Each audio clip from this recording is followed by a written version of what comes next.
Mas o que Jesus explica no Evangelho de João é extraordinário. Jesus diz no capítulo 8 do Evangelho de João: Abraão viu o meu dia e se alegrou. Seja bem-vindo a mais um vídeo do Cortes da Palavra de Deus. Antes de continuar, deixe um like nesse vídeo e inscreva-se no canal para continuar recebendo novos vídeos. Então eu quero te mostrar, por meio de dois exemplos bíblicos, que uma atitude de generosidade te leva à revelação da generosidade de Deus, mas que uma atitude de avareza, te cega em relação à revelação da generosidade de Deus. E eu quero que você possa levar em conta quem foi o camarada na Bíblia que teve a revelação do Deus de provisão, a ponto de chamá-lo, chamar o próprio Deus de Jeová Jireh, o Senhor proverá. Quem foi? Abraão. Pelo menos um, gente. Abraão, em Gênesis 22. Agora pergunta, o que é que aconteceu com Abraão antes de ter a revelação de que Deus é o Deus de provisão? Ele se dispõe a entregar o que ele tem de melhor a Deus, o seu próprio filho. Porque a revelação da disposição de Deus de dar, normalmente é condicionada à sua atitude a respeito do assunto. E o que é interessante é que a revelação de Abraão não se limita apenas a algo material. A gente usa muito a expressão Jeová Jireh para falar de provisão material e financeira. A provisão de Deus não se limita, também não exclui, mas não se limita a questões financeiras. Quando Abraão e seu filho estão indo para o sacrifício, a Bíblia diz que o menino faz uma pergunta, diz: papai, a parada aí que nós estamos indo para resolver não é um sacrifício? O senhor não esqueceu nada não, papai? Como assim, meu filho? O senhor está levando a lenha, o fogo, o cutelo. Cadê o animal do sacrifício? Quem que vai sacrificar não leva o principal. Você imagina alguém entrando no poço falando para o frentista: enche o tanque, mas chegou a pé. O frentista vai dizer: o senhor esqueceu nada não? Tinha que ter uma moto, um carro, uma caminhonete, tinha que ter tanque para encher o tanque. Aí falou: papai, cadê o animal do sacrifício? Abraão responde: Deus proverá para si o animal do sacrifício. Durante muito tempo, para mim, o que Abraão fez foi só despistar o menino. Foi só não explicar quem era o sacrifício. Até porque eu pensava: se eu sou Isaac, e o velhinho fala: o sacrifício é você, então me pega na corrida. Partiu para longe daqui. Mas o que Jesus explica no Evangelho de João é extraordinário. Jesus diz no capítulo 8 do Evangelho de João: Abraão viu o meu dia e se alegrou. Os judeus dizem: você não tem 50 anos, vai dizer que você e Abraão trombaram por aí. Jesus só disse: Abraão viu o meu dia. Quando que Abraão viu o dia? No momento em que ele diz para Isaac: Deus proverá para si o cordeiro. Você conhece a história. Na hora que ele está para sacrificar um menino, o anjo do Senhor brada do céu e diz: não faça isso. Gente, eu fico tentando imaginar a tensão de um pai. Eu sou pai. Sou pai ao quadrado, sou vô. Fico tentando imaginar a tensão. No início do capítulo 22, Deus ainda fala assim para ele: pega o teu filho, teu único filho, o filho é quem ama. Um dia eu falei para Deus: fala sério, precisava lembrar isso tudo. Teu filho, o único filho, o filho que você já é difícil entregar, o Senhor ainda parece estar dificultando. Aí na hora que ele está para descer o cutelo, a voz brada diz: não faça isso. Eu gosto de ler a Bíblia tentando me imaginar lá dentro, se fosse comigo. Eu acho que eu gritaria de volta: se decida, o senhor quer ou não quer o menino. Eu imagino, se eu gritasse isso, a voz gritaria de volta: eu nunca quis o menino. O que eu queria era a sua disposição de dar. Pega o menino de volta e de lambuja eu te dou uma descendência numerosa. Deus nunca quis esvaziar ninguém. Mas Ele precisa nos levar a um lugar de alinhamento do coração. Quem está entendendo? Mas no momento que Abraão tem a revelação, Deus proverá para si o cordeiro. E nesse momento que o Senhor fala, o que diz, ele olha e tem um animal enroscado pelo chifre no arbusto. E normalmente a gente pensa: o Deus proverá para si era só o substituto do Isaac. Quando Jesus diz: Abraão viu o meu dia, Jesus está interpretando isso da seguinte forma: e não discuta a Bíblia com o próprio verbo, ele é que sabe das coisas. Quando ele diz: Abraão viu o meu dia, no momento que Abraão vira para Isaac e diz: Deus proverá para si o cordeiro, ele não só está profetizando na hora H, você escapará da morte por um cordeiro substituto, mas ele está dizendo: um dia, cada um de nós não precisará morrer, porque Deus proveu um cordeiro antes da fundação do mundo, que vai substituir cada um de nós. Agora, gente, quem nessa altura do campeonato, do início da revelação bíblica, entende que Deus tem um plano de mandar um filho? Paulo, no Novo Testamento, com todo conhecimento de toda a lei, que na época de Abraão nem tinha sido escrito, né? Fala que Cristo é um mistério oculto desde os séculos. Como que Abraão entende que Deus tem um filho para dar? Porque no momento que ele se dispõe a dar o seu filho, a atitude de entregar o próprio filho, abre os seus olhos para que ele tenha uma revelação de que Deus um dia entregaria o seu próprio filho. Porque a sua atitude determina a revelação de Deus que você tem.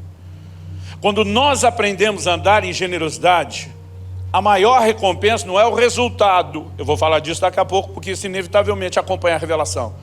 Mas quando Paulo fala, eu não estou atrás do donativo e sim do fruto que cresça para com de vocês, não é meramente a bênção voltando, é o seu entendimento, é a revelação que permite que depois você viva o resultado. Agora, a mesma Bíblia me faz perceber que quando alguém indispõe o coração, escolhe andar, né, em avareza em vez de generosidade, normalmente seus olhos se fecham para a revelação do Deus provedor. E deixa eu te dar um exemplo bíblico disso também. Marcos capítulo 8, vamos começar no versículo 1. Evangelho de Marcos capítulo 8, verso 1. O texto diz assim: naqueles dias, quando outra vez se reuniu grande multidão. Esse outra vez é porque agora o que vai ser relatado é o segundo milagre da multiplicação de pães e peixes. O primeiro você lê em Marcos 5. Aqui em Marcos 8 é a segunda multiplicação. A maior parte das Bíblias tem um subtítulo, um capítulo ali em cima que identifica isso. Naqueles dias, quando outra vez se reuniu grande multidão e não tendo o que comer, Jesus chamou os discípulos e lhes disse: tenho compaixão dessa gente, porque já faz 3 dias que eles estão comigo e não têm o que comer. Se eu os mandar para casa em jejum, Jesus está dizendo, o problema não é agora. Não são os 3 dias. Ele diz, é o tempo de viagem que eles ainda têm para casa. Ele diz, desfalecerão pelo caminho. Alguns deles vieram de longe. Quando Jesus fala isso, de novo, vamos tentar ler a Bíblia. Eu gosto de ler dessa forma, colocando lá dentro. Eu imagino que talvez o que Jesus mais esperasse fosse um pouco de empolgação dos discípulos. Que pelo menos um deles dissesse, faz a parada do pão. Aquilo foi insano, mestre. Mas em vez disso, o que é que eles falam? Olha o versículo 4. A resposta deles a Jesus é uma pergunta que eu decidi por mim mesmo, eleger uma das perguntas mais estúpidas que você vai encontrar nas Escrituras. O texto diz, mas os discípulos lhe responderam, como poderá alguém saciá-los de pão nesse deserto? Gente, eles estão na frente de Cristo, Deus Emanuel, Deus encarnado, a maior fonte de provisão. Se ele nunca tivesse operado esse milagre, a gente dava um desconto. E dizia, os caras não tinham noção do que podia acontecer. Mas eles já tinham visto, já tinham testemunhado. Mas não só não pediram para Jesus fazer, quando eles olham para Jesus e dizem, de onde poderia alguém, aparentes, incluindo o Senhor, fecha parênteses, fartá-los de pão nesse deserto? É muita cegueira. Agora, qual o motivo da cegueira? Vamos continuar lendo. Versículo 5. Então Jesus perguntou, quantos pães vocês têm? Eles responderam, 7. Isso aqui é uma palavra-chave. Verso 6. Então mandou o povo assentar-se no chão, e pegando os 7 pães, partiu-os após ter dado graças, deu aos seus discípulos, para que esses os distribuíssem, repartindo entre o povo. Tinham também alguns peixinhos, e abençoando-os, mandou que esses igualmente fossem distribuídos. Comeram e se fartaram, e dos pedaços restantes recolheram 7 cestos. Eram cerca de 4.000 homens, então Jesus os despediu.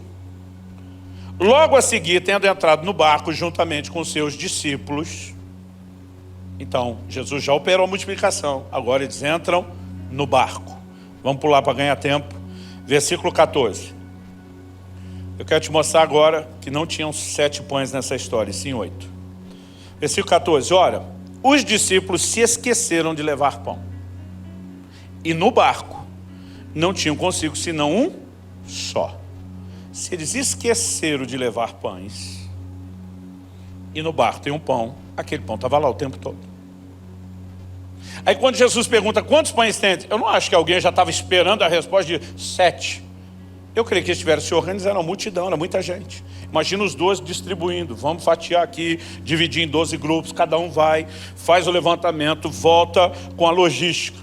Aí imagina a turma voltando, e aí Pedro, diz aqui não rolou nada, e aí André, não. E aí João, aqui também não. Né? E pergunta Felipe, diz aqui um. Né? E o Judas, o outro, aquele, a gente não gosta de falar dele. Aí, aqui tem 2, eles chegam à conclusão. Bom, somados todos os pães, 7 da turma e o nosso do barco, vamos dizer para Jesus, tem 8. Alguém disse, 7. Mas tem 8. 7. Deixa o nosso quieto. Mas deixa o nosso quieto. Na primeira vez tinha mais gente. E só 5 pães ele resolveu. Agora tem menos gente. 7 pães. Deixa o nosso quieto. E deixaram deles quieto. Eu particularmente acredito que 5 dos 12 estão metidos na conspiração do pão escondido. Ou como eu posso dizer em São Paulo, que no resto do Brasil dizer isso, é difícil dizer isso, o pão mocosado. O que ficou no mocó, escondidinho. Olha o que acontece. O texto diz no 15, Jesus os preveniu dizendo, fiquem atentos e tomem cuidado com o fermento dos fariseus e com o fermento de Herodes. O Evangelho de Mateus explica que Jesus está falando da doutrina, do ensino, quando ele usa o termo fermento, porque era contagiante. Mas porque eles só ouvem fermento, eles só pensam em pão.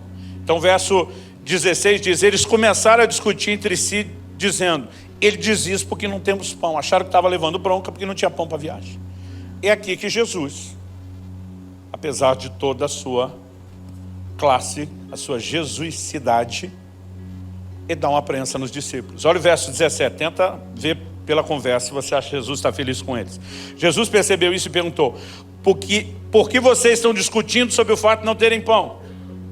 Vocês ainda não percebem nem compreendem? Têm o coração endurecido, tendo olhos não veem, tendo ouvidos não ouvem. Você acha que com esse tom, coração endurecido, não compreende, não percebe, tem olho não vê, ouvido não ouve, Jesus está feliz? A pergunta segue, ou as perguntas. Ele diz assim, não se lembram de quando partiu 5 pães para os 5.000?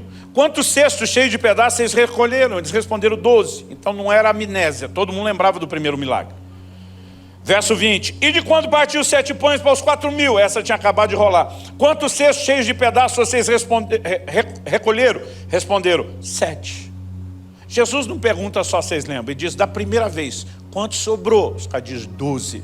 E agora? Eles respondem 7. O que é que Jesus diz no 21?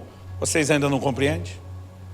Ou como diz a tradução da Bíblia, na linguagem de hoje do pastor Luciano Subirá, minha própria versão estilo mineira, diz, caiu a ficha dos 6, não? Como é que vocês não entenderam? Agora, olha a analogia de Jesus, na primeira sobrou quanto? 12. E agora, 7. Ele diz, entenderam não? Por que sobrou 12 cestos cheios na primeira? Porque cada um dos 12 voltou com o seu cesto cheio. Mas agora 5 deles voltam de cesto vazio, enquanto 7 tem cesto cheio. O que me faz acreditar que 5 estão metidos na conspiração do pão mocosado. E eu tenho a cisma, a Bíblia não diz que Tomé e Judas faz parte dos 5. Um pela incredulidade, o outro pela avareza. O que é que textos como esse nos mostram? Que quando alguém não tem disposição de compartilhar o que é seu, isso não necessariamente vai impedir Jesus de alimentar a multidão. Eu já vi pregadores dizendo, se você não contribuir com a obra de Deus, a porta da casa de Deus vai fechar, as almas vão se perder. Irmão, se você não contribuir, a porta da casa de Deus vai fechar coisa nenhuma. Jesus disse, edificarei minha igreja. Ele faz isso comigo ou semigo? Com você ou sem você. Agora, quem não coopera, o que ele perde é a oportunidade de ter cesto cheio depois. Por quê? Não por mera punição, mas que sua própria atitude o limita e o impede de ter a revelação que desata a provisão.